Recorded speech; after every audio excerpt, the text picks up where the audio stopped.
Hello, everyone. This is Steven Sykes again, just offering some news and views, as they say. First off, LP Pride. Hey, just happen to be wearing the shirt. I didn't do it on purpose for the video, I promise. I wanted to pass along some information. Some people were asking why I'm harsh on Mr. Barack Obama and why do I feel some of the things towards him as harshly as I do. And there's some things that he's done that I'm just not feeling. Actually, quite a few different things, and I feel like he's taken advantage of a lot of different things regarding our culture and the vote that people were going to vote for him and things like that. And when he got in, he didn't do all these things regarding change. This is probably going to be part one of a two-part, maybe three-part video, and go along. So I apologize, but bear with me. And I'm going to try to present some views as points as much as possible. One, he's always talking about schools and how much the education is important and rebuilding our school system and things like that. One of the halfway decent things that Bush did was there's no child left behind, but the problem with it is just underfunded.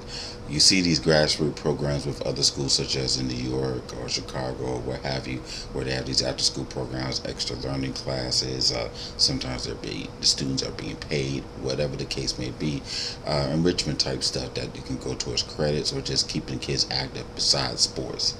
And these fund programs are not funded, and it's like, what's the heck? You need to fund these programs. Also, you need to get rid of this SOLs and stop and just find some way to stop it or modify it. These teachers are so now focused on unfairly getting these SOLs and passing SOLs, but not actually teaching, being allowed to teach, I should say, and using each individual teacher skills and things, and thus you're pigeonholing everybody to do a certain thing, and not all teachers are going to teach a certain way, and you're making it very hard for teachers. You did all this big money with the bailout, 787, $67 billion. You know, each state is at least $4 billion in a whole. Why not take $4 billion for each state, 50 states, $200 billion? Why not just go ahead and give them to bail out money from taxes or print the money or what have you instead of the banks? That was cheaper. And you talk about it, let me be perfectly clear, as you say all the time, and help out the schools. Another thing that you did early in your presidency with your executive order that Mr. Obama did was this women's equal pay right. Now the problem I have with it, great bill, great idea, but how are you going to enforce it? Is there any oversight committee? No. That's plenty of jobs right there. Create a commission to go along with that monitors everybody's pays and make sure men and women are getting paid for equal pay, equal value.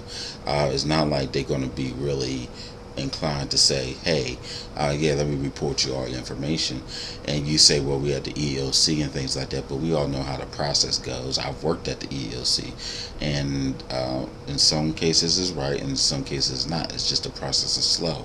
And also you have the labor divisions of each state. Please, we all know how backed up they are. So really, there was not enough thought planning going into that.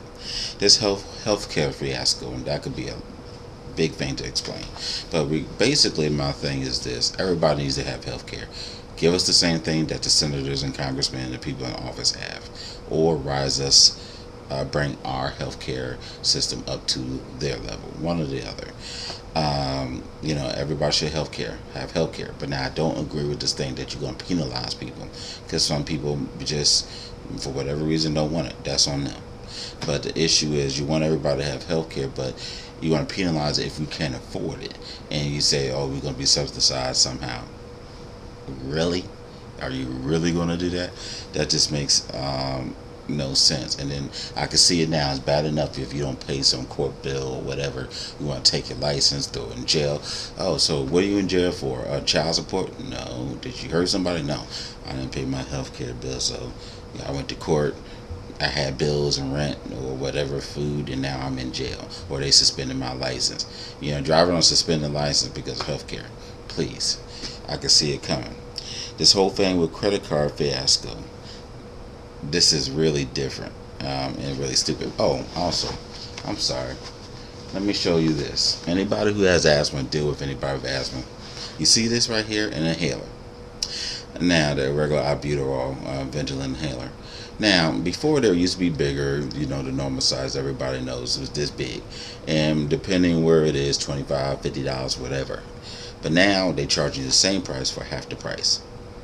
You see the junk that the healthcare industry is doing? Anyway, back with the credit card fiasco.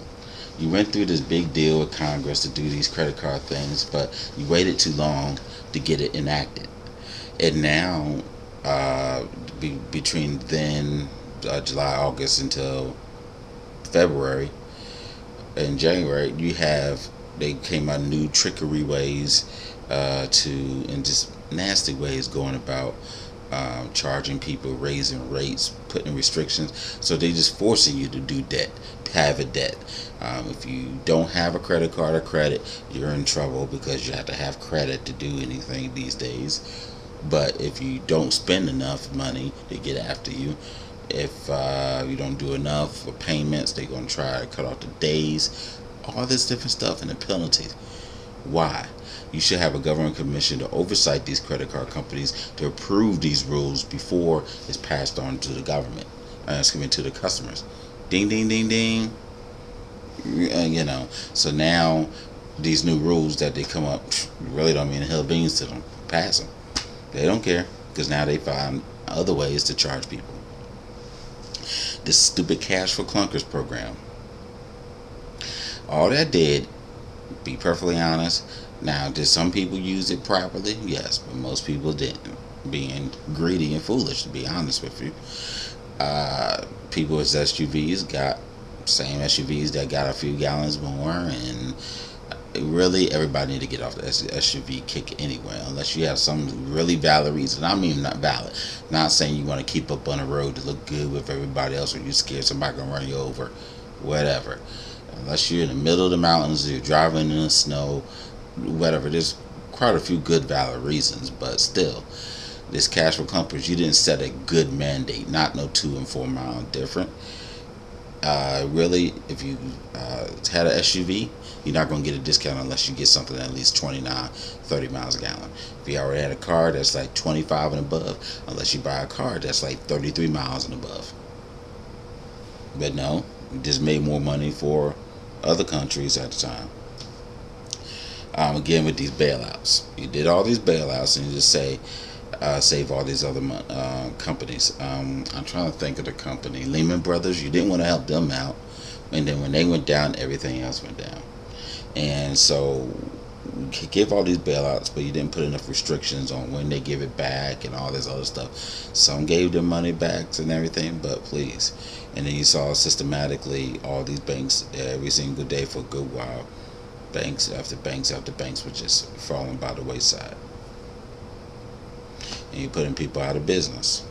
And as far as I don't understand the purpose of a bailout when your actions put people in a bad position. I wouldn't mind a bailout if you gave it to the hundreds and thousands of people, spread it out. I know 300 million spread across 10,000 people may not be that much, but it's something. Give it to them, not to all the rest of the people that you really didn't help. And that was really unfair, really foolish, and everything else. So that's something that they need to do. I see this is going to be a multi-part video. So I'll get ready and prep this for part 2. Have a good one.